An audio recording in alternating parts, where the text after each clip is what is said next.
Hello guys, আমার YouTube চ্যানেলে সকল বন্ধুদের স্বাগত। আমার দূরের বন্ধুরা, কাছের বন্ধুরা কেমন আছো? আশা করি ভালো আছো। তোমাদের ভালোবাসায় আমিও ভীষণ ভালো আছি। আজকে একটা রেসিপি ভিডিও নিয়ে এসেছি। তোমাদের জন্য পুরো ভিডিওটা দেখার জন্য অনুরোধ রইল। প্লিজ প্লিজ প্লিজ একটা লাইক দিয়ে পুরো ভিডিওটা দেখো। আজ করব গেছো পাটার তরকারি। গেছো পাটা কাকে বলছি মানে তোমরা বুঝেই গেছো, এঁচোড়। তো আমি প্রথমেই হাতে ভালো করে সর্ষের তেল 2 হাতে বুলিয়ে নেব আর এঁচোড় কেটে নেব।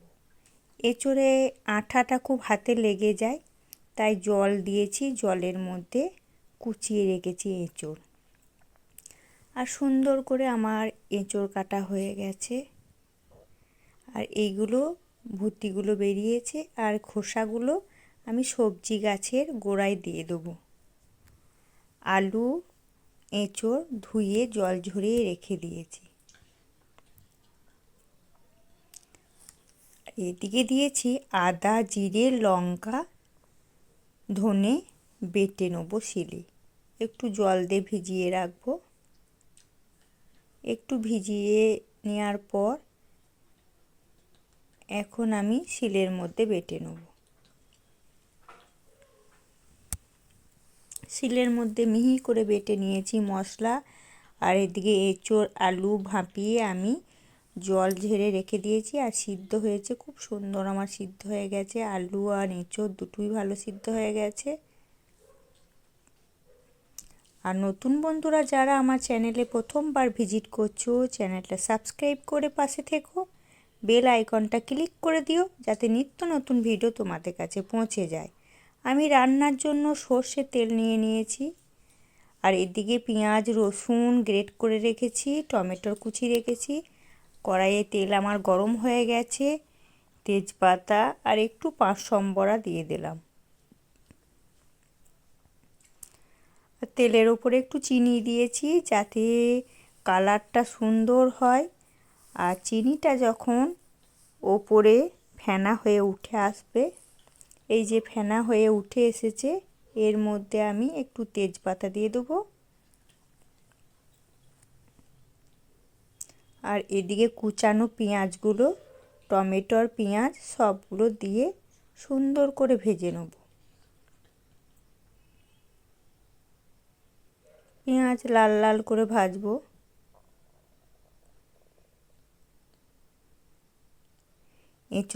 এঁচোড় তরকারি মাংসর মতনই রান্না হবে, তবে পেঁয়াজ রসুন মশলা বেশি করে দিতে হবে। আমার পেঁয়াজটা দেখো, টমেটো আর পেঁয়াজ লাল লাল করে সুন্দর ভাজা হয়ে গেছে, কালারটাও খুব সুন্দর এসেছে। এর মধ্যে রসুন গ্রেট করে রেখেছি, সেই রসুনটা দিয়ে দেবো। একটু বেশি করেই রসুন দিতে হবে। পেঁয়াজ রসুন টমেটো যত মশলা দেবে মাংসর মতন সুন্দর টেস্টি টেস্টি হবে। তোমরাও এরকম বানাবে, নিশ্চয়ই খুব সুন্দর হবে। আমার ভাজা হয়ে গেছে। আদা জিরে ধনে যেগুলো বাটা মশলাটা এখন তেলের মধ্যে দিয়ে দেবো। তেলের মধ্যে দিয়ে সুন্দর করে নাড়াচাড়া করব। যতক্ষণ না তেল ছাড়ছে ততক্ষণ আমি মশলাটা কষিয়ে নেব। সুন্দর করে কষছি, কষা প্রায় হয়েই গেছে, তেল আমার ছেড়ে দিয়েছে। এরপর এঁচোড়গুলো আলুগুলো সুন্দর করে সব দিয়ে আরও কিছুক্ষণ মশলাটা আমি কষিয়ে নেব।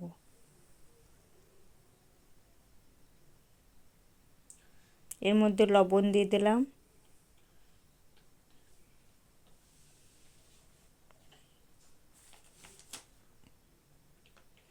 আর এর মধ্যে একটু চিনি দেবো।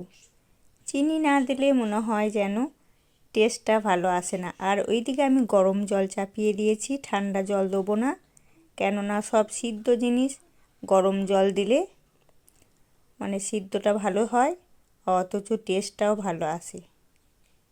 আমি গরম জলের মধ্যে দিয়ে দিয়েছি। রান্নাটা প্রায় আমার হয়ে এসেছে। গরম মশলা দেবো আর ঘি দেবো। দেখো রান্নাটা আমার হয়ে গেছে, কত সুন্দর কালার এসেছে। একটু গরম মশলা দিয়ে দিলাম,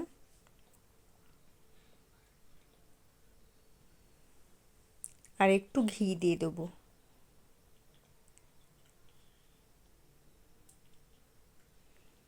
আমার একদম রান্না কমপ্লিট হয়ে গেছে, সুন্দর টেস্টি টেস্টি হয়েছে। টাটা।